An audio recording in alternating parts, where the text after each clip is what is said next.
Yo pedí empezar no porque vaya a hablar ahora, sino que quería leer una página del libro del que vamos a hablar para que más o menos los que no lo conocen tengan algún tipo de idea de la atmósfera que puede crear el libro, y a partir de ahí van a presentar Ana y Robert, y después quizás pueda decir algo y esperamos que ustedes hagan preguntas. Así que bueno, voy a abrir con esa breve lectura.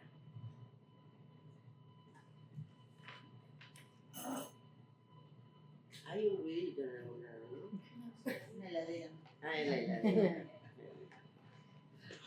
Bueno, el libro empieza con un poema que no voy a leer. Cada capítulo empieza con un poema, y el primer capítulo tiene que ver con un secuestro que yo sufrí en 1977, y que fue un secuestro colectivo de varios de mi familia que me llevaron a escribir este libro, de hecho. Así que por eso voy a leer esto, que de paso les cuento que tuve la oportunidad de leerlo en la puerta del Club Atlético donde yo fui llevada detenida desaparecida, y en los 90 se hizo un evento de memoria y ahí lo pude llegar a leer. O sea, yo llegué a leer mi secuestro en el lugar donde me tendrían que haber fumado de esta tierra, con lo cual sentí que había sido un gran logro. El solo hecho de sobrevivir. Bueno, se llama Una magia perversa.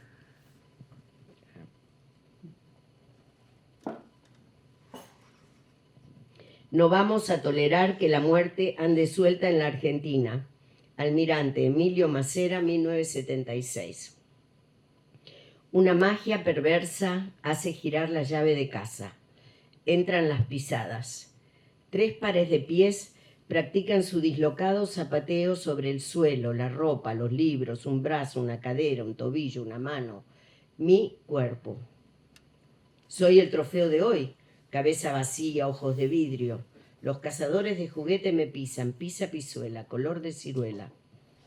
El rito exorciza mis pecados en el templo del Ford Falcon sin chapas. Templo verde que acelera por corrientes a contramano, pasando semáforos en rojo sin que nadie parpadee. Lo de siempre. Pero no todos los días, o todos los días, se rompen las leyes de gravedad. No todos los días una abre la puerta para que un ciclón desmantele 4 habitaciones y destroce el pasado y arranque las manecillas del reloj. No todos los días se quiebran los espejos y se deshilachan los disfraces. No todos los días una trata de escapar. Cuando el reloj se movió, la puerta torció, la ventana trabó y una gime acorralada por minutos que no corren. No todos los días una tropieza y cae manos atrás, atrapada por una noche que remata su vida cotidiana. Una se marea por la vorágine de retazos de ayeres y ahoras, aplastados por órdenes y decretos. Una se pierde entre sillas dadas vuelta, cajones vacíos, valijas abiertas, colores cancelados, mapas destrozados, carreteras inacabadas. Una pena siente que los ecos modulan. Te querías escapar, puta, y que una boca inmensa la devora. Quizás murmuren voces conocidas, ni él ni ella están en nada, pero una está acá, del otro lado, en este cuerpo precario, suelas tatuadas en la piel, bota en la espalda, arma en la nuca, de pie. Y una se para, sumisa, confundida, atontada, vencida, y grita, me llevan, mientras dedos metálicos se clavan en la carne. 2 de la tarde, impune, la tiran una al ascensor, la arrastran. En la vereda, una patalea contra un destino sin nombre en cualquier fosa colectiva. El espacio se deshace entre los pies. Lanzo mi nombre, con pulmones, con estómago, con el último nervio, con piernas, con brazos, con furia. Mi nombre se agita salvaje, a punto de ser vencido. Los domadores me ordenan saltar del trampolín al vacío. Me empujan, aterrizo en el piso de un auto. Lluvia de golpes. Este por gritar en judío, este por patearnos y otro más. Judía de mierda, vamos a hacer jabón con vos. Soy un juguete para romper. Pisa Pisuela, color de ciruela.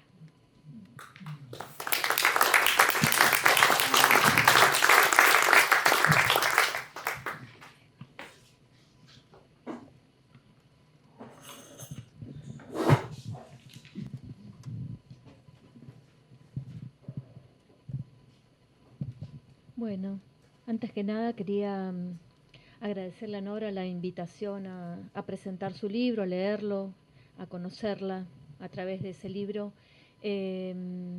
Lo que preparé son algunas posibles pistas o claves, las llamé claves de lectura, para compartirles, que pueden ser como ensayos de posibles aperturas, de puertas al libro. El primero lo llamé la escritura como acto vital, escribir para sobrevivir y por qué sobrevivimos, dar testimonio, decir lo indecible y lo que no se quiere o puede escuchar, articular una voz colectiva por les que no sobrevivieron y por les que aún no pueden decir. La escritura como memoria, la escritura para nombrar y para recuperar el nombre perdido, hablar y a la vez, esto estoy citando un fragmento del libro, y a la vez no tener ganas de hablar, poder reconocer esa contradicción, el decir como responsabilidad del testigo y a la vez el deseo de quedarse callada. Puede leerse este libro como la valiente, arriesgada respuesta a la advertencia, a la amenaza explícita y enfática, cuando finalmente la largan del campo de concentración. Cito: parece que nos equivocamos con vos, pero si no querés complicaciones, mejor que se te grabe lo siguiente: nunca estuviste acá, ¿entendiste? Olvido para seguir viviendo, y sin embargo, Nora elige dar testimonio, bucear en el horror, poner en palabras esa experiencia intransmisible. Cito: pero escribirás, sí, escribiré, sí, miles de ges, de eres, de eses, por Gerardo, su hermano, por Abel y Hugo, sus primos, por ella misma, por tantos amigues, tantos desconocidos, por los 30.000. Nora Strejilevich no es la única sobreviviente que ha encarado esta tarea. He podido leer otros libros, hoy hice el ejercicio de buscarlos en mi biblioteca y ponerlos todos juntos como hermanos, ¿no? Una especie de hermandad. Y esa hermandad para mí empieza claramente con un libro que para mí y para muchos, es un parteaguas, que es Podre y desaparición de Pilar Calveiro. Por su capacidad de desbordar el testimonio para componer una interpretación colectiva sobre cómo fue posible que en Argentina existieran 600 campos de concentración como política de Estado. Más recientemente, el libro que escribe con sus dos hijas, María y Mercedes, El Petrus. Y en ambos, tanto en Poder y Desaparición como en El Petrus, lo elidido en el relato de Pilar sigue siendo los detalles sobre su propio secuestro.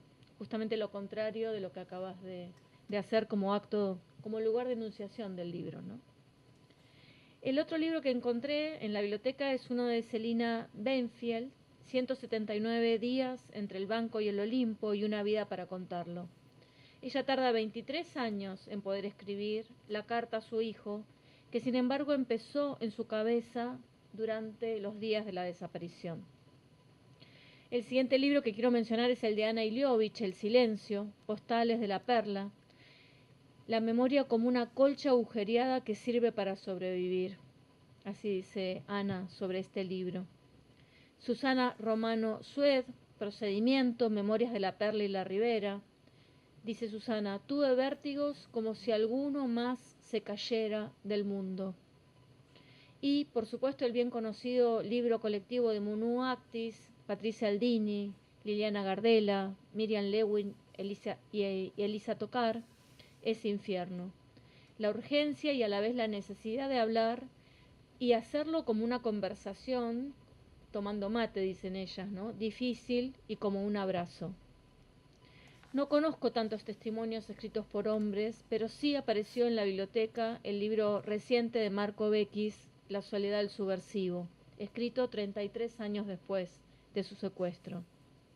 Pensaba en relación a estos tiempos diferidos, ¿no? Entre el secuestro y la posibilidad de decir, en otra lectura que para mí también es un parteaguas, es una lectura clave, pero no habla de Argentina, sino de Chernobyl, que es el libro de Svetlana Alexievich, Voces de Chernobyl, y que ella cuenta que cuando le pidieron, viviendo en el lugar donde había ocurrido, ¿no?, el accidente nuclear, que escribiera sobre esa experiencia traumática colectiva, ella dijo que no podía, que tenía que pasar el tiempo para que pudieran aparecer las palabras. Y ese tiempo fue 20 años. Entonces pienso también en ese tiempo necesario para que, aunque tengamos lo que hay que decir en la cabeza, eso tome forma de escritura, y a veces son 20, 30 años, ¿no?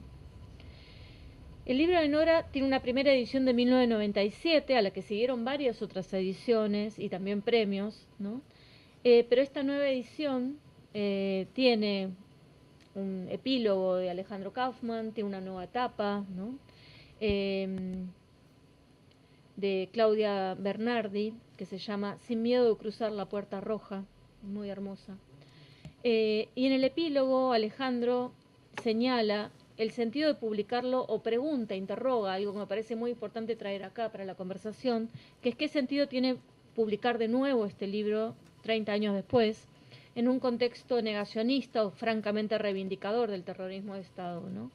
Y ahí pienso en que la clave está en esa insistencia, en seguir diciendo, ¿no?, como la frágil criatura de la tapa, ¿no?, de la portada, sin miedo de cruzar la puerta roja. La segunda clave que les quiero proponer está en el título. El título está tomado de una cita de Tomás Eloy Martínez, Lugar común, la muerte, que es también un epígrafe del libro y que dice así: desde 1975 todo mi país se transfiguró en una sola muerte numerosa, que al principio parecía intolerable y que luego fue aceptada con indiferencia y hasta olvido. La singularidad de la experiencia concentracionaria en un relato colectivo.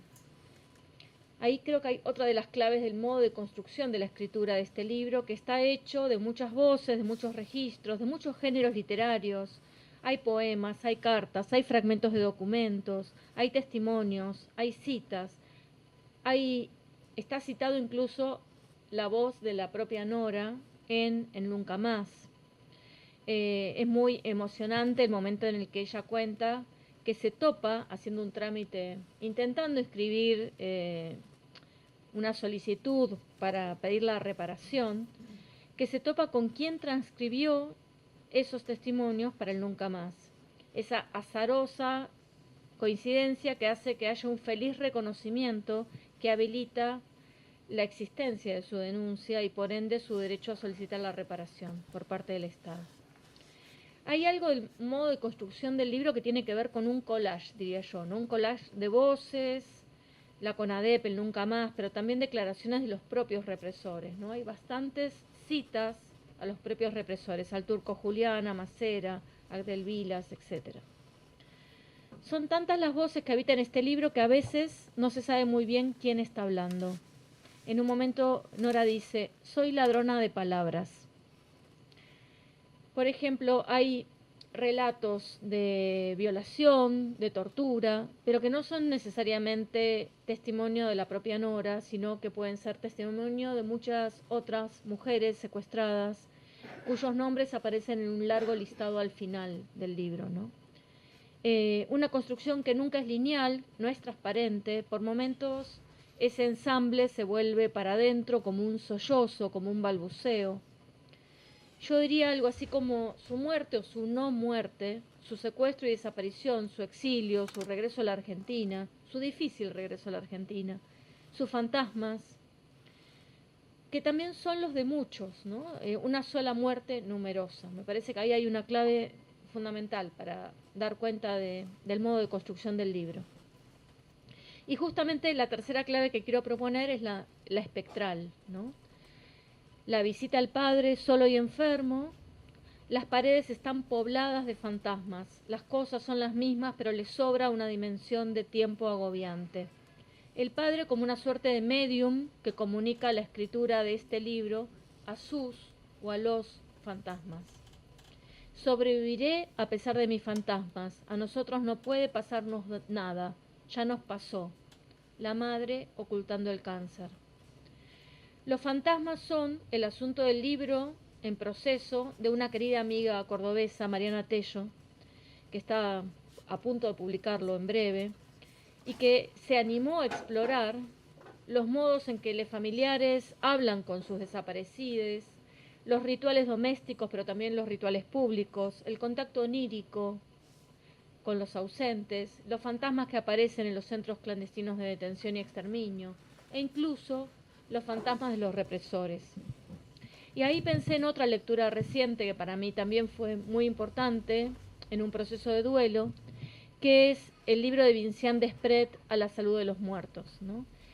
Ahí ella habla en un capítulo muy hermoso, uno de los primeros capítulos, de que es en el mundo de los sueños el lugar donde se puede dar ese primer diálogo, ¿no?, entre presentes y ausentados.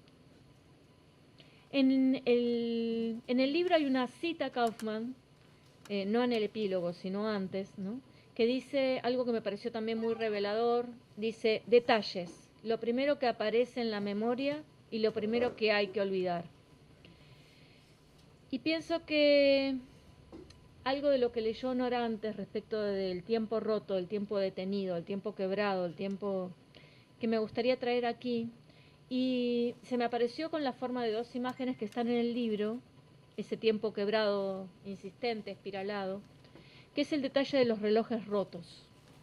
El de la requisa en el aeropuerto, el único regalo que ella traía, que era un reloj de pared que es requisado y arrojado para corroborar que no era un aparato explosivo, y el reloj de pulsera del padre, astillado en su caer desde el balcón. A veces pienso la memoria como una enredadera, dice Marta Dillon. Me gustaría traer ese concepto del tiempo que tanto tiene que ver con el libro.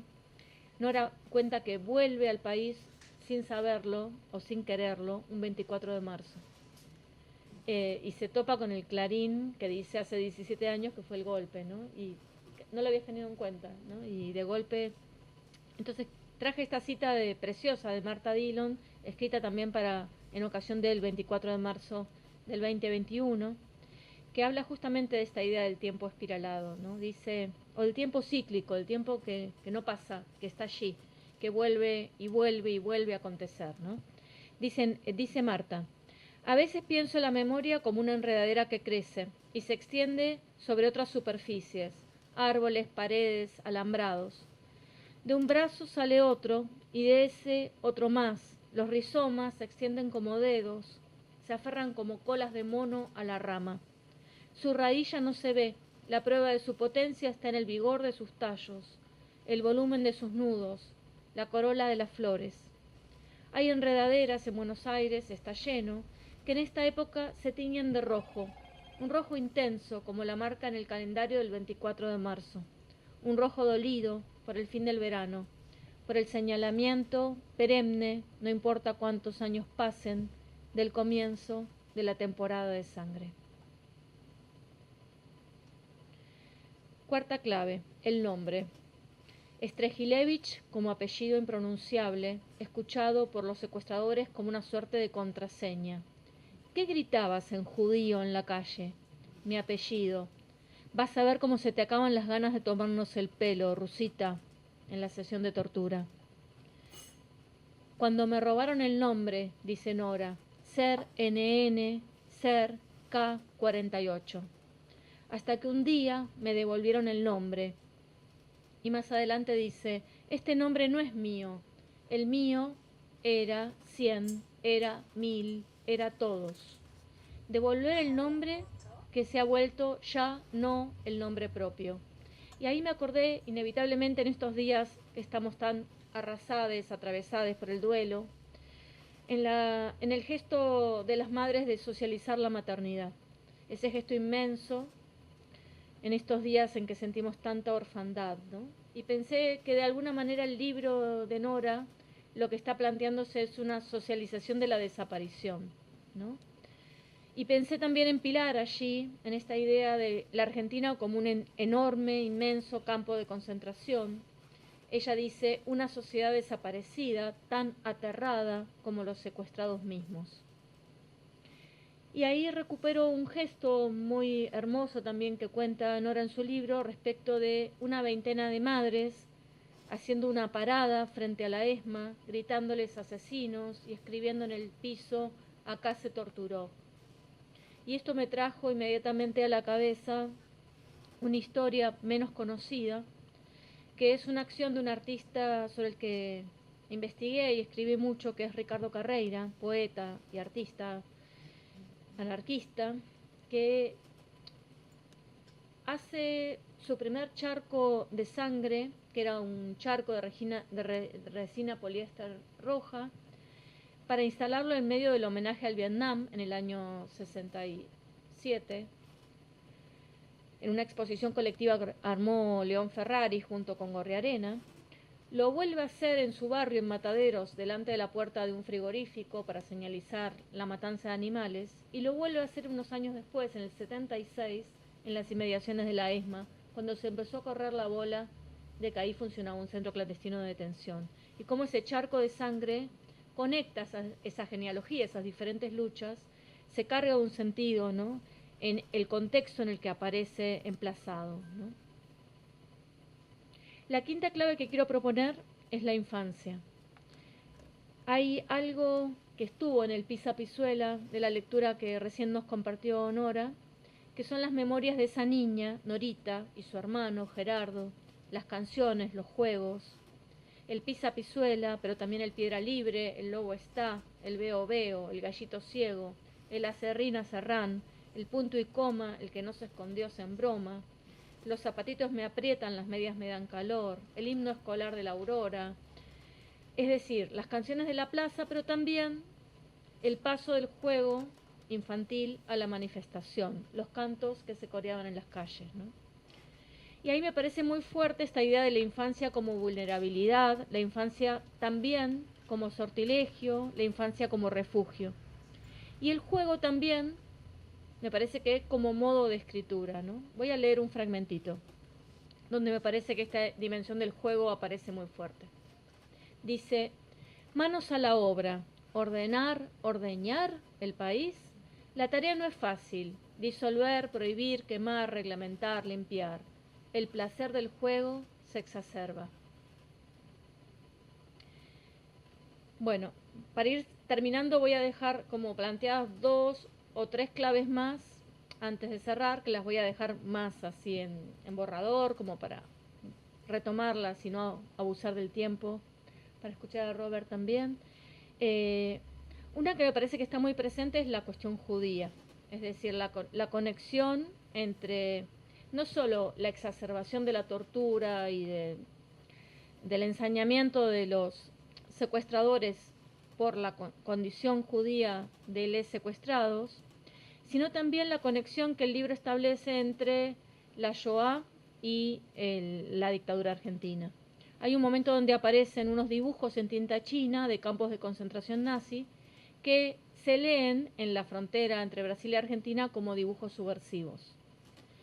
Se habla también de otros exterminios, García Lorca en la Guerra Civil Española, y me gustaría traer a la discusión lo que está ocurriendo hoy en Palestina. Hay un fragmento que me gustó muchísimo, y con esto dejo planteada otra clave, que la llamaría glosario, que está en las páginas 64-65 del libro, y que va armando también como un juego una suerte de glosario de términos de la represión clandestina, digo, chupar, estar en la joda, tabique, grupos de tarea, tubo, etcétera, etcétera, pero va definiendo cada una de estas palabras, cada uno de estos conceptos, articulándolo o hilándolo con el que sigue, ¿no? Como una especie de ensamblaje entre unas y otras, una llevando a la otra, hasta terminar al final, casi como un chiste, digamos, como la posibilidad también de reírse de todo eso. Dice, inteligencia, palabra que se sustituye por obediencia. Y la última clave que quiero proponer tiene que ver también con mis propias obsesiones o investigaciones, tiene que ver con la cuestión de la traición. Cómo aparece en el libro tratada la cuestión de la traición, del traicionar. Y hay un momento que me pareció muy revelador, en la página 102, que es un momento donde Nora está a punto de recuperar la libertad, y le preguntan, ¿con quién te juntas vos en el patio? Y ella tiene como una suerte de revelación y dice, ahora sí tengo que decir los nombres. Y esos nombres, los nombres que ella menciona, como los que se juntan con ella en el patio, salen también en libertad. Gerardo, según reconstruye Nora a través del testimonio de un amigo, no delata a su amigo, pero sí reconoce que canta. Vos sabés, a los judíos se la daban con todo. Y la identidad de Gerardo es usada luego de su desaparición para cometer estafas. Hay allí algo también respecto de una difícil tarea que emprende Nora para reparar esa suerte de causa abierta que tiene por estafas 20, 30 años después de secuestrado. Y ahí, bueno, me gustaría pensar a partir de estas breves apariciones de la cuestión de la traición en la inaudibilidad social de los sobrevivientes, la dificultad para escuchar a los sobrevivientes, sobre las que pesa el estigma de la traición por el hecho mismo de haber sobrevivido, ¿no? La lectora de este libro que quiere darle un abrazo antes de terminar de leerlo. Eso también aparece como algo muy hermoso respecto a esa reparación de lo inaudible, ¿no? De lo que empieza a poder ser escuchable, ¿no? Y también el relato que hace Nora del psicólogo que va a ver en Canadá, que en la primera sesión no puede parar de llorar ante el mínimo relato escueto que Nora alcanza a transmitir. Y ella decide, bueno, después de esto me doy de alta. Asesinaron a mi hermano, a su hijo, a su nieto, dice Nora. Es decir, asesinaron a Gerardo y a su futuro. En este gesto de hacer del duelo un ejercicio colectivo de memoria y de lucha, la existencia de hijos desde mitad de los 90 y de nietes mucho más pronto, hace poco, indica que Gerardo tuvo de alguna manera descendencia.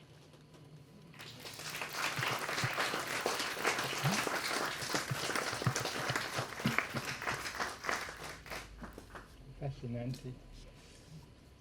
Realmente me gustó muchísimo. Pero, sí. Mi reacción es personal, porque yo encontré con Nora, no sé, 20 años o más.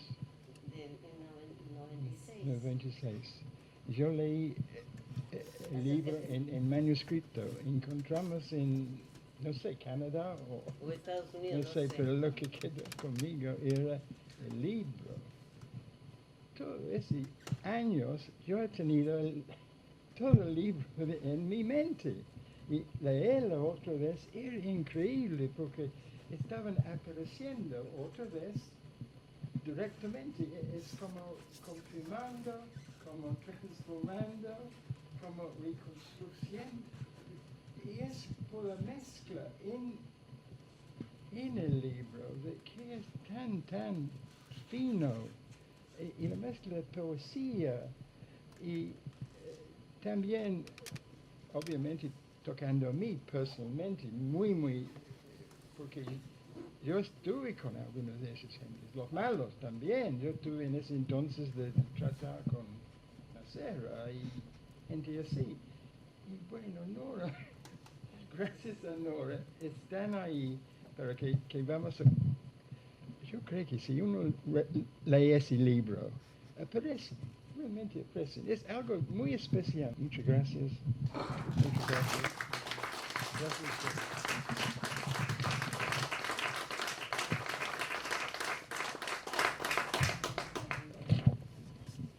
Quiero aclarar algo de lo que dijiste, Ana, solo por aclarar. Como son muchas voces, a veces parece que todo me hubiera pasado a mí.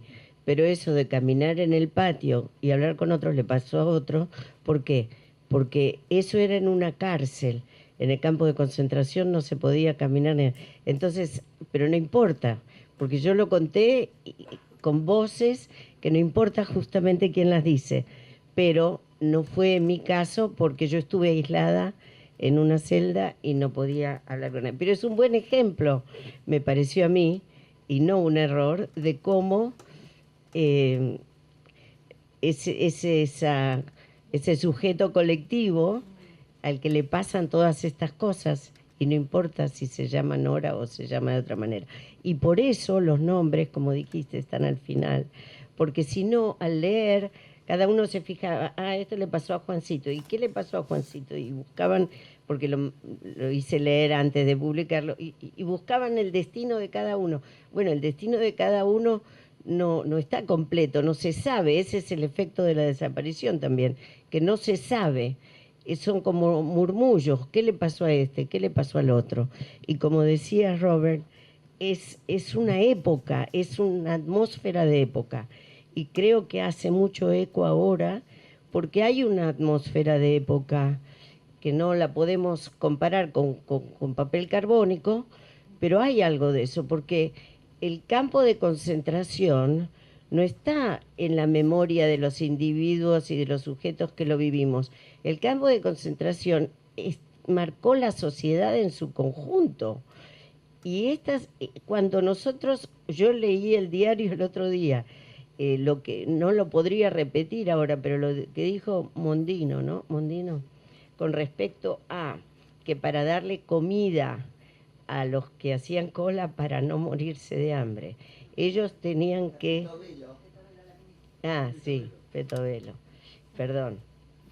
No quiero ni saber los nombres, me los confundo. Para darles, da lo mismo. Para darles comida, ellos tienen que aceptar ciertas ideologías ¿no? Y repetir que ellos aceptan eso y que están de acuerdo y demás. Entonces, una vez que hacen buena letra, les pueden dar la comida. Eso es exactamente lo que se hizo en los campos de concentración, pero sin ningún cambio de nada, porque están esos campos como en la ex-ESMA donde elegían al consejo y el consejo tenía que mostrar que eran los que se podían sacar la venda y copiar textos y hacer otro tipo de tareas que no fuera estar como floreros, tenían que mostrar que ellos estaban aprendiendo la lección y que eran gente transformable. Por supuesto que era todo mentira, pero así sobrevivían. Es lo mismo que está pasando ahora, es lo mismo. Entonces, si la gente supiera más de lo que pasó en los campos de concentración, podría hacer la misma asociación que hice yo, porque yo leí eso y dije, esto es igual. Pero para hacer esa asociación, más gente, no solo nosotros que somos los que lo sabemos y los que seguimos pensando en estos temas, sino otros, los jóvenes, otras, que no, o sea, a pesar de todo lo que se hizo, todavía faltó transmisión. Y falta. Y esto lamentablemente no va a llegar más allá de todo ese circuito de gente que de repente ya sabe. Pero, bueno, aspiramos a que tenemos que seguir insistiendo. Así que ahora yo lo que quería era que hicieran preguntas, que comentarios. Total, tiempo tenemos. Les agradezco inmensamente. Gracias por la emoción. No, ¿cómo? Disculpen. De eso se trata. Al contrario, yo creo que de eso se trata. No, pero se entendió perfectamente. Se entendió perfectamente. Y gracias por todas esas ventanas para entrar al libro. Y ahora espero que las podamos seguir abriendo si ustedes hacen comentarios o preguntas. Muchas gracias.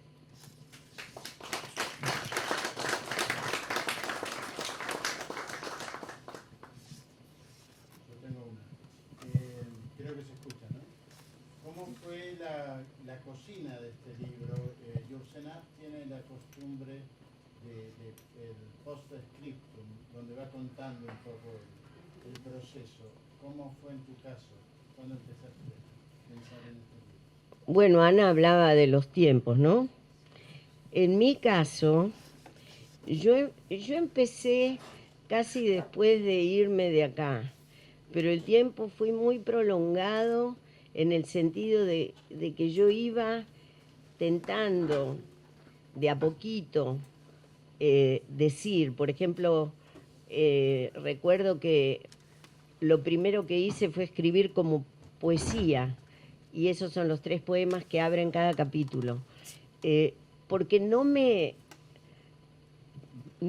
podía traducir ese desbarajuste que había vivido, esa extrañeza radical, esa otra cosa para la cual tienen todos estos calificativos, innombrable. Yo diría con Semprún, invivible, invivible. Pero lo invivible se puede contar, nunca del todo. Pero yo quería, y si contaba un testimonio directo, no sentía que le hacía justicia a lo que yo quería decir. Y me fui dando cuenta que lo que quería decir era cómo nos afectaba como huella subjetiva a todos, a todas, no a mí. Entonces, el relato este que hice del secuestro, por ejemplo, lo hice como por los años 80, cuando en la universidad ya estaba en Canadá. Me anoté en un curso de autobiografía y nos dijeron que escribamos nuestra autobiografía en vez de un ensayo final, si queríamos, y ahí me salió todo lo autobiográfico que hay en este libro. Y sin embargo yo lo conté como en impersonal, porque me pareció, y después en una parte donde aparece el secuestro de mi hermano, le pregunto si fue así, y pongo prácticamente las mismas palabras, porque yo supongo que el eco fuera adentro de una casa, o fuera que me llamaran judía o al otro la llamaran, no sé, le dijeran otra cosa. Era la actitud de desprecio por el otro, esa es la misma que sentimos todos, y ese era el punto para mí.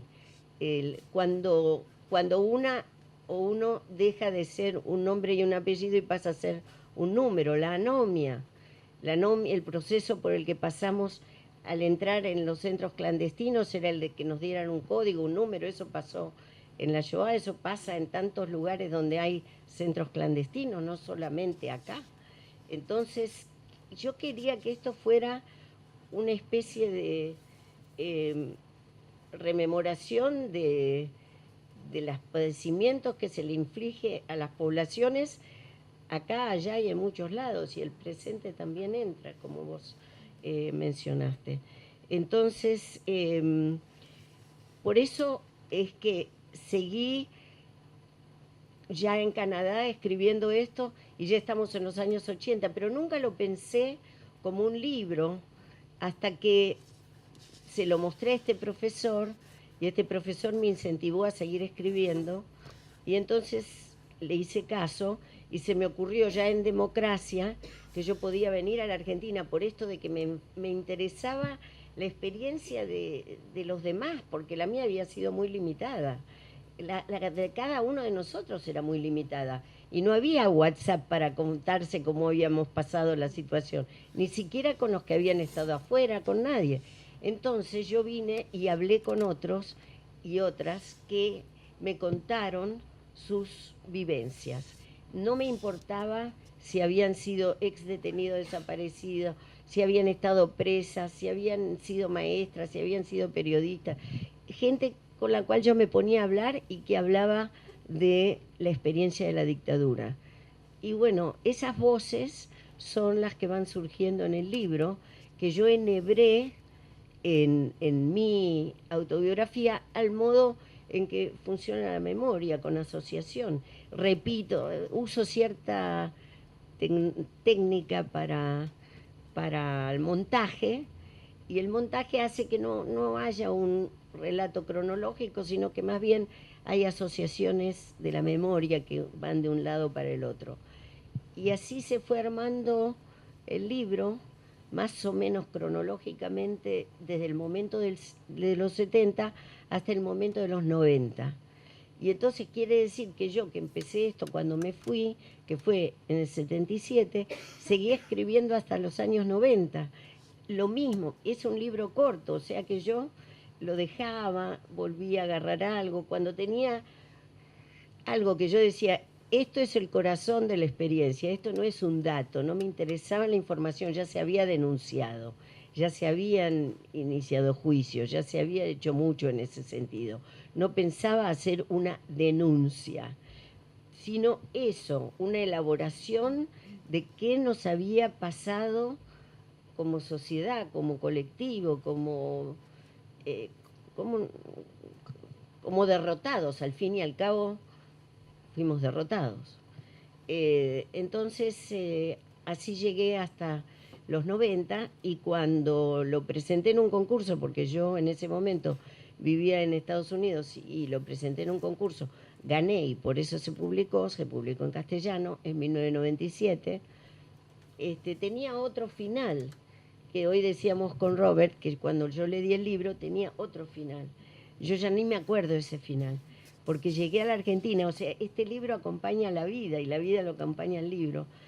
Llegué a la Argentina y se hacía el acto de memoria en el ex club atlético. Era un acto de memoria en los 90 donde recién empezaban esos eventos. Y nos invitaron a unos pocos sobrevivientes que fuimos a hacer algo, a hablar, a leer. Y entonces a mí se me ocurrió, como les dije, leer esa primera página. Y fue muy significativo. Era el lugar ideal para hacerlo y era el público que más cercana estaba a ese tema. Y entonces yo dije, no, este es el cierre del libro. No es el cierre del temita, como dicen los hijes, pero es el cierre del libro. Y por eso le cambié el final sin que los que me premiaron se enteraran. Nunca se dieron cuenta, se ve que no lo volvieron a leer. Esa escena no estaba contada. La escena de memoria que se hace en el Club Atlético es el final. Y eso no era el final, aunque no me acuerdo cuál era. Bueno, eso que duró entonces la escritura.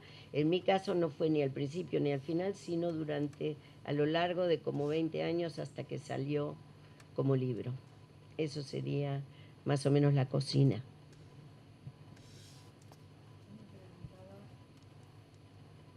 No se escucha. Toma, por favor.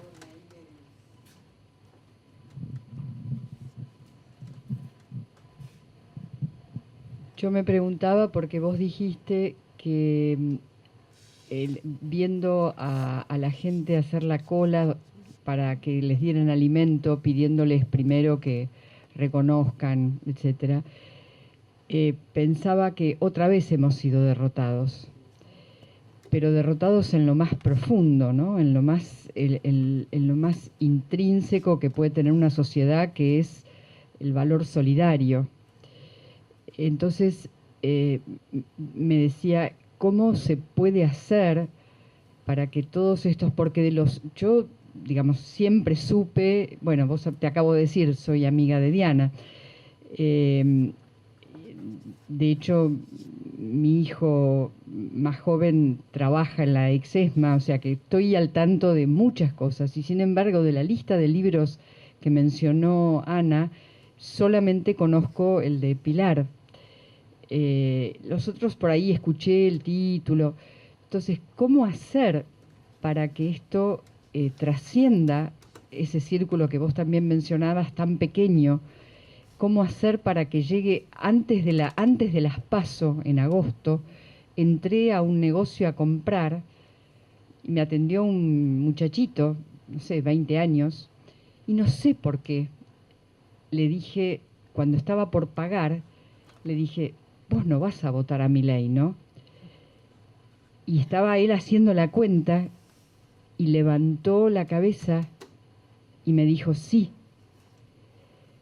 Y para mí fue como si me hubiera caído un rayo, porque nunca me había enfrentado con chicos. Bueno, intenté decirle algo y le dije, mirá, pensá en tus abuelos, pensá en... Me dijo, a mí me contaron solo un lado de la historia. Entonces pensé también, y lo conversé con mi hijo, que hay algo que nosotros evidentemente hemos hecho muy mal en todos estos años. No es responsabilidad tuya ni de ustedes, nosotros, los que no fuimos torturados. Hemos hecho algo muy mal para que un chico de 20 años hoy diga, a mí me contaron solo un lado de la historia, y después haya ganado Milei como ganó. Entonces digo, ¿cómo se puede hacer? ¿Cómo se puede usar? ¿Qué herramienta podemos encontrar en este libro para que estos jóvenes recapaciten? Para que, digamos, si Milei perdiera el año que viene las elecciones de medio término, sería por el estrago que está provocando a nivel económico, pero no porque esa parte de la sociedad haya reflexionado acerca de esto que pasó. No tengo respuesta, no sé, la verdad es que no lo sé, pero bueno, sería bueno que por ahí lo pensáramos en conjunto.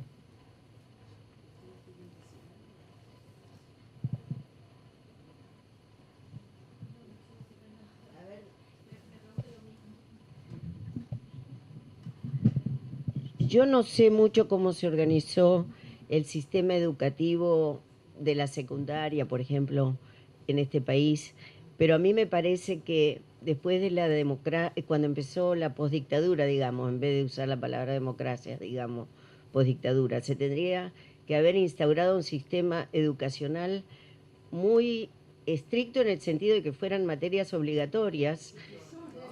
Espera, están, pero se implementaron realmente, porque por eso dependía, mucho dependía. Yo creo que fue muy flexible, que ahí donde querían lo hacían, que ahí donde no querían buscaban formas de sortearlo. Quedó muy a criterio de las escuelas y de sus ideologías. Y algo que me pasó a mí, porque hay un libro que se llama La Escuelita de Alicia Pernoy, que es sobre el centro clandestino de Bahía Blanca, y que también tiene un perfil poético, con historias cortas que son muy aptas para jóvenes. A ella su editorial Bohemia le tramitó de alguna manera que en algunos lugares se utilizara ese libro para la secundaria. Y entonces esa idea me inspiró a mí para, por mi lado, buscar un contacto en la época del gobierno kirchnerista, y me contestaron muy amablemente, pero me dijeron que consideraban que esa transmisión a los jóvenes, ellos consideraban que era mejor hacerla de una forma más distanciada, que esa emotividad que puede generar el texto no era lo ideal, según ellos, y que ese distanciamiento crítico podía ser mejor y que por eso no lo incluían. Yo les dije que yo pensaba todo lo contrario, que a través de un libro que puede llegar a emocionar, se pueden vincular en su presente, pueden hacer, además que es ambiguo, que da para muchas lecturas, y justamente por eso pueden ellos entrar en el libro con más facilidad. Bueno, no me hicieron caso, pero yo sigo pensando que no se difundieron ciertos tipos de lectura que a los jóvenes les permitieran entrar más en el tema y no verlo como algo histórico que sucedió allá lejos y hace tiempo. Yo enseñé este libro en seminarios que di en Norteamérica sobre memoria. ¿Y por qué lo empecé a enseñar? Porque al principio me daba pudor dar mi propio libro, entonces no lo hacía, hasta que una amiga me dijo que no, que lo hiciera. Bueno, y resulta que sí, era un impacto. Yo tengo alumnos mexicanos, una alumna mexicana que vino a la Argentina, se dedicó al tema, enseña esto. Tengo a varios y varias que dedicaron después su enseñanza a esto porque les impactó tanto. Si a gente de otros países jóvenes, les pudo impactar así, ¿cómo no les va a impactar a los de acá? Pero no les llegó. Entonces, no sé cómo se hace, no sé si les va a llegar ahora, no les llegó en ese momento, por muchos años no llegó mucho. Está también el libro de Reati y Villani, El desaparecido, que ya es más duro, porque ahí se cuenta el testimonio puro y duro, y eso yo diría, bueno, también es más duro, pero hoy por hoy los chicos pueden leer esas cosas, si leen cualquier cosa, mucho más dura que lo que se pueda leer ahí. Entonces, yo creo que, pero estamos ahora en un momento en que todo lo que digo no se puede hacer.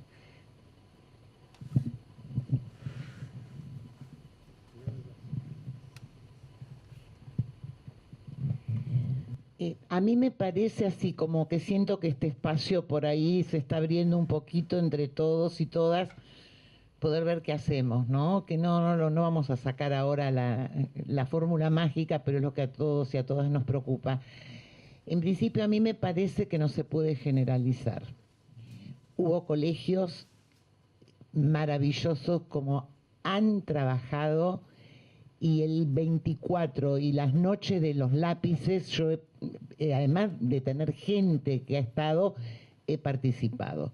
Y no solamente el Nacional Buenos Aires y el Pellegrini, y además está aquí una compañera que es la hacedora de baldosas por la memoria, Marisa. ¿Viste, Marisa, que te doy lugar? Divina. Es la que pone las piedritas y hace que uno no haga pelotudeces cuando se construyen. Bueno, y hemos ido, Marisa.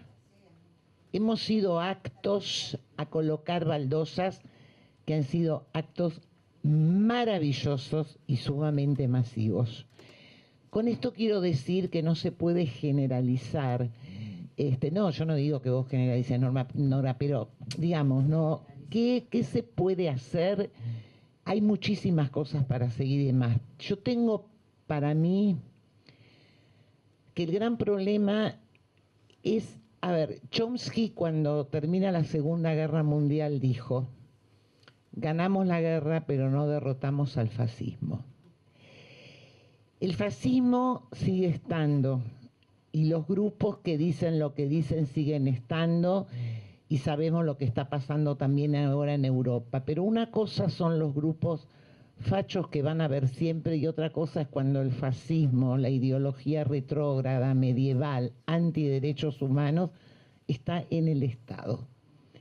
Entonces, por más idas y venidas que tenga nuestra lucha, que ha sido impresionante, la lucha por los derechos humanos, todo lo que acá se conquistó, podían haber fachos y se seguían destruyendo también las baldosas, la pucha, si hemos reconstruido baldosas y se han seguido pintando con las consignas más terribles los pañuelos en las plazas de las madres.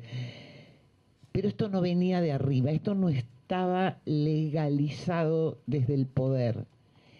Y yo tengo para mí que mi gran preocupación, ¿qué hacemos? Porque un poco es esto, el libro es la representación de cómo seguimos construyendo, plantando memoria, es cuáles van a ser nuestras herramientas para enfrentar para mí es un neofascismo, no vamos a entrar, pero díganlo, neofascismo, extrema derecha, a este peluca facho, cómo hacerlo para enfrentar en esta, cuando desde el poder, como dije, viene toda esta ideología, o como dice acá Robert, yo creo que pasó bastante desapercibido lo que hicieron en la ex ESMA, la Armada.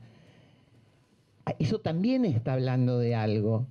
Entonces, esto creo que esto es lo que está planteado ahora en este momento, con un agregado que muchas veces, cuando ante situaciones tan dramáticas de tanto hambre, la verdad que la gente también pasa a un segundo plano. No es lo mismo hablar de este libro, por más dolor que nos cause, ni hablar de lo que pasó en la Armada, cuando la verdad tenés que hacer cola para un plato de comida y bueno, creo que para mí ese es el punto, pero sabiendo que hay una base que hemos construido en estos años de democracia, que habría que ver desde dónde y cómo se retoma y para seguir trabajando sobre el tema.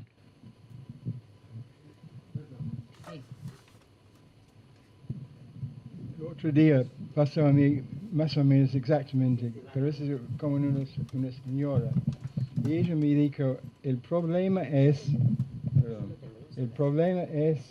que solamente sabemos un lado del, como si hubo dos lados.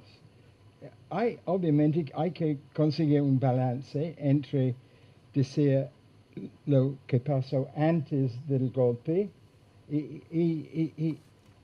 porque están usando la idea de que...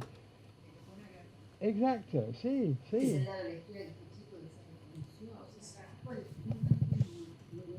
Lo que él dijo fue como que, digamos, los desaparecidos eran víctimas y que no había habido víctimas del lado. Yo me quedé tan helada que no pude preguntarle mucho más. Traté de decirle algo, pero la sensación con la que me quedé es la versión de los subversivos. Claro, de los subversivos. De los subversivos. Esa es la sensación que a mí me dio. Bueno, los perpetradores ahora tienen su momento de gloria y pueden difundir este tipo de... Y es una puja y de repente va a pasar que nuestra ola va a volver a tener más voz y hay que seguir insistiendo, no hay otro secreto, creo yo. Pero estás cambiando o buscando nuevos... yo creo que el asunto cultural es muy importante.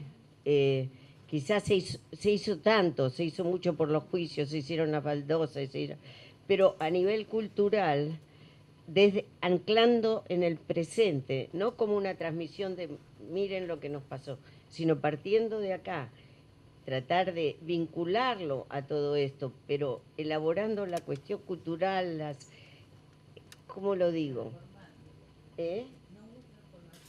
No hubo transformación. O hubo una transformación de otro tipo que no fue la que nosotros buscábamos. Pero bueno, el secreto no lo vamos a tener, no lo vamos a resolver acá. Lo planteamos como una inquietud que todos nosotros nos llevaremos, pero no creo que haya soluciones, no hay recetas. Así que, ¿querés una pregunta? Hola, Fanny. Se habla de los jóvenes, pero cuando acá se dio la película 1985, creo que fue la película más vista en muchísimos años. Entonces creo que también por ahí hay que revisar de qué manera planteamos la transmisión. O sea, trabajando en territorios, que es, bueno, mi caso, el de muchas compañeras transfeministas, se está matando gente, si no es todos los días, día por medio. Entonces, yo pensaba en este momento, cuando vos decís una sola muerte numerosa, y se me apareció, tendríamos que incluir a las 3 compañeras asesinadas en Barracas. O sea que la muerte numerosa, lamentablemente, tristemente, enojadamente, no está circunscripta al terrorismo de Estado en la dictadura. Y creo que hay algo que no se supo hacer desde nosotros, por ahí desde los organismos, con la honrosísima excepción de Norita, que estaba en todas, que iba a todos lados. Pero de repente es como que los jueves en la plaza está circunscripto a los desaparecidos nuestros de la dictadura. ¿Y cuántos desaparecidos hubo en democracia que no figuran, que no se habla? O sea, yo he ido a hablar a colegios en la época en que pertenecía también al colectivo de baldosas de Almagro. Y la primera vez que fui a hablar, hacía un mes que habían desaparecido a Luciano Arruga. Entonces conecté, porque para los pibes, de repente, más que era un colegio, digamos, a ver, no me gusta decir, como de población vulnerable, digamos, o sea, con poco acceso, ¿no?, a información, poco acceso desde las casas, familias migrantes. Entonces, si no sabían lo que pasó en Lomas del Mirador, menos podían saber lo que había pasado en la dictadura. Entonces digo, repensemos. Marta Vázquez dijo una vez que había que plantar memoria, y a mí me encantó esa expresión. O sea, memoria, verdad, justicia, plantemos memoria. Y plantar es una tarea, es plantar memoria, pero para revisar lo que está pasando aquí ahora y poder conectarlo con lo que pasó, porque si no siempre es que los jóvenes no se interesan, que están en cualquiera, no es así. Digamos, no la mayoría, no, acá se habló de no generalizar, yo tampoco quiero generalizar, pero veamos cómo podemos hacer para ver primero, antes por ahí de ir a hablar, escuchar qué está pasando, que eso que es algo muy difícil acá siempre. Una vez que escuchemos y que sepamos un poquito qué nos piden, qué nos demandan, ahí sí tenemos que decir todo esto, ellos tienen que saberlo, pero tenemos que hacerlo de un modo que para ellos sea realmente algo fundamental conocer esto, algo inevitable, algo vital y que lo tienen que saber ellos y su familia, porque también me ha pasado en colegios hace muchos años que los pibes nos preguntaban, bueno, ¿y ustedes cómo vivían? ¿Qué pasó? Porque en mi casa no me han contado nada. Y eso en colegios de acá, de capital, clase media. O sea, que ha habido un borramiento, pero es un borramiento general, no son solo los jóvenes. Bueno, perdón, por ahí me extendí mucho.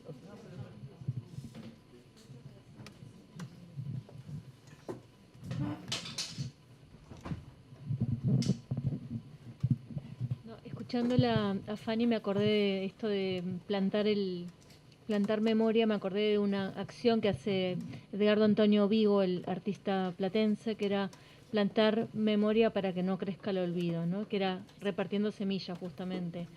Pero bueno, retomo esa imagen un poco para que me parece que algo crucial de en lo que derivó la presentación del libro es en la necesidad que tenemos de espacios de escucha y de conversación y de puesta en común y de articulación de gente que por ahí viene de distintos lugares, ¿no?, de distintas trayectorias vitales o diferentes militancias. Y bueno, aprovecho para invitar que el domingo estamos haciendo con Fanny justamente y con otras compañeras desde la columna Mostre, que es justamente una experiencia de articulación transfeminista entre muchísimos sectores, agrupaciones, gente suelta, que venimos sosteniendo desde el último 8M para acá, en este contexto tan hostil y tan difícil. Hacemos una segunda conversación. Estamos haciendo las itinerantes, la primera fue en una biblioteca popular en Parque Chas, esta segunda es en Gloria Gráfica, el domingo a las 6 de la tarde, y esta va a ser en torno a trabajo y memorias, pensando esa difícil articulación hoy. Va a estar Fanny, va a estar Mariposa Trash, que es una activista trans venezolana, la que fue al acto de Milei y armó un súper quilombo. Y va a estar Georgina Orellano, de Amar. Así que bueno, invitadísimas todos. Me parece fundamental encontrar estos reductos, estos lugares de escucha, de articulación, de invención de la política hoy. Eso. Puedo solamente decir, para mí un gran error cambiar lo que escribió Sabato, porque con Sabato él trató de decir exactamente cómo estaba la situación. Y no es una cuestión de hablar de si los... Yo tuve tantos problemas con eso porque durante años era imposible citarlos, ¿no? Durante... pero, otra vez. Pero más o menos me doy cuenta de que hay gente que quieren más o menos decir que los militares no eran tan malos. Es como decir que los nazis, no, hay que decir cómo piensan los nazis. Es muy difícil explicar todo eso porque hemos perdido un balance donde podemos aceptar exactamente qué pasó al llegar, sin decir que uno era la causa. El problema como la teoría de los dos demonios, yo creo que realmente no existe. No hubo dos demonios ni nada así. Hubo sí, algunos eran demonios, los otros eran... No, es muy difícil por mí, porque he sufrido mucho sobre eso. Un concepto que es el de crímenes de lesa humanidad porque los hizo el Estado. O sea, eso está probado, no es... Los otros fueron, si hubo del otro lado, fueron... delitos comunes que incluso se pagaron con creces porque se mataba casi toda la gente, los que no mataron también estuvieron presos, eso se juzga, fueron delitos clandestinos por parte, un plan sistemático por parte del Estado. Eso hace que sean de lesa humanidad, imprescriptibles y por eso se juzgan. Estos los 30.000. Eso es, bueno, para mí un argumento que corta un poco esa discusión, ¿no? De estos, los otros, ¿por qué no juzgan a estos, juzgan a los otros? Sí.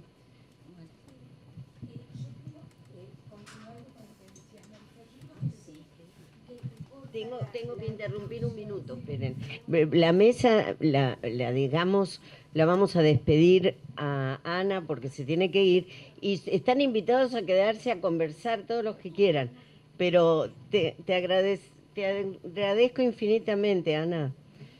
Lamento que si quieren conversar, bueno, pero Ana tiene que irse, así que un aplauso, Ana, muchas gracias.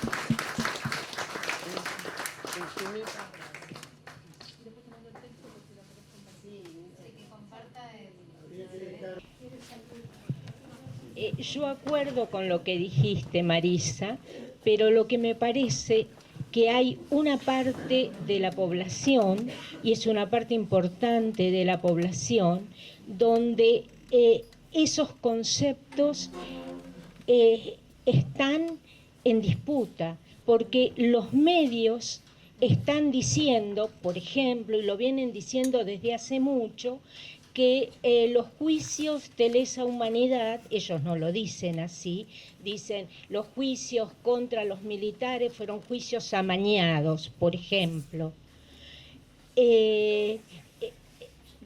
Acá, digamos, los medios han tenido un papel muy importante, y no por nada cuando Macri asume el gobierno, una de las primeras medidas, no sé si no fue la primera, fue anular la ley de medios, que luego el gobierno de Alberto Fernández no lo puso nuevamente en vigencia. Entonces había un montón de comunicación y de reflexiones en la TV pública, en Canal Encuentro, pero digamos, era nuestro grupo, por decirlo de alguna manera, los que nos llegábamos a escuchar y adheríamos a esos conceptos y mirábamos esos programas. Hay una inmensa cantidad de población que no. Y la teoría de los dos demonios creo que no lo supimos ver, digamos, seguía por debajo, creciendo, y creo que no lo supimos ver. Y en algún momento, me acuerdo cuando había durante el gobierno de, creo que fue de Cristina, donde había agresiones desde los medios muy puntuales, y que un poco la discusión era, pero si decimos algo nos van a decir que coartamos la libertad de expresión. La verdad que la derecha siempre tiene muchos medios, y creo que vamos a tener que tener creatividad otra vez, porque algo, digamos, que la dictadura hizo, que fue hacer que la pobreza sea estructural. Eso comenzó en el 76. Eso es un dato, a mí se me eriza la piel, y nuestros gobiernos después no lo pudieron revertir. Es muy difícil cuando se cae.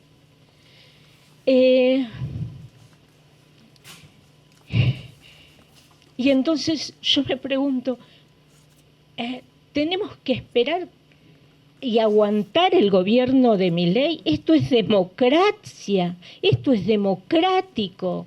Realmente me pregunto, porque esta democracia parece que tiene dos cuestiones que se mantienen: haber ganado en forma legítima bueno, sí, está bien, bueno, bueno, bueno, bueno, pero que ella está siguiendo un pensamiento. o sea, no me acuerdo lo que iba a decir. Ganó, claro, claro, sí, se me fue.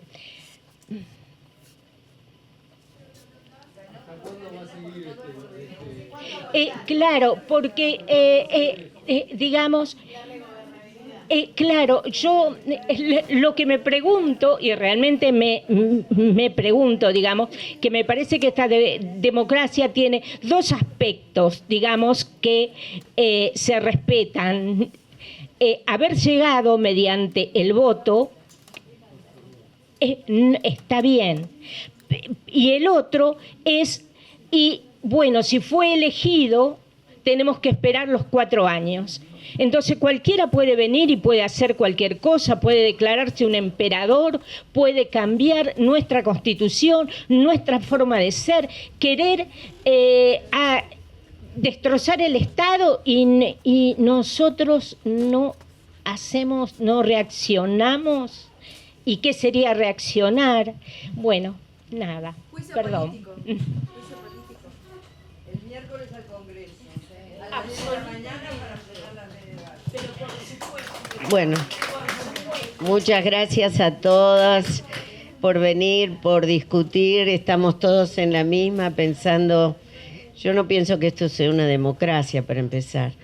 Pienso que ya perdimos la democracia y que la tenemos que recuperar.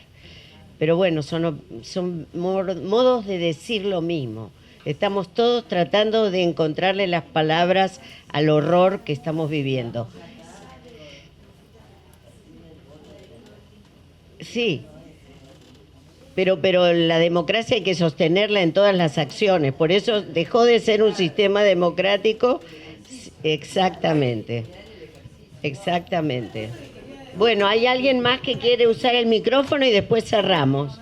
Quería comentar respecto a un joven que me pareció interesante. Escuchen un poco y después cerramos. No, una cosa que me pareció interesante, que una vez hablé con un chico que yo veía en terapia, después de las elecciones, él, 17 años, estaba en el secundario. Una familia con madre de izquierda, militante, donde hablaban mucho de política. Y él obviamente iba a votar primero a Grabois y después, a Massa. Y después a Massa. Y en su colegio todos los pibes jóvenes iban a votar a Milei. Entonces él tenía, en un momento dado, la madre le dijo, bueno, para el año que viene te tengo que cambiar de colegio, ¿no? Pero entonces así, hablando con él, un chico con mucha, que yo leía cosas de Marx y bueno, muy, muy motivado, digo, para hablar un poco del contexto de algunos jóvenes. Y entonces yo medio me reía, y hablaba con él y dice, bueno, se ve que muchos de estos chicos tienen que vivir el 2001. Me pareció muy sabio de parte de él, porque como ellos no tenían la memoria de lo que fue el 2001, tal vez tienen que pasar por eso para tener por ahí memoria. Es la reflexión de él, que me pareció de alguna manera bastante inteligente. Se ve que muchos de estos chicos, aunque él trataba de hablar y decirles, no, miren que mi ley tal y cual cosa y lo que dice, qué sé yo, dice, bueno, se ve que muchos de ellos, como no saben, porque no les cuenta la familia, muchos eran muy humildes, o muchos estaban en la droga, o muchos estaban en la pelotudez de, no sé, TikTok o no sé qué. Pero bueno, esa fue la reflexión de él, de un pibe de 17 años, 18, dice, bueno, tal vez muchos de ellos tendrán que pasar por el 2001 de nuevo, como lo pasaron otras generaciones. Me parece interesante, ¿no? También que a lo mejor a veces hay que volver a golpearse con la misma piedra para... Pero bueno. Es una fuente importante. Bueno, de todas formas yo voy a cerrar porque vamos a seguir conversando en un café y demás, pero se están yendo sin poder despedirse muchos, así que mejor cerramos. Les agradezco, les abrazo. Gracias.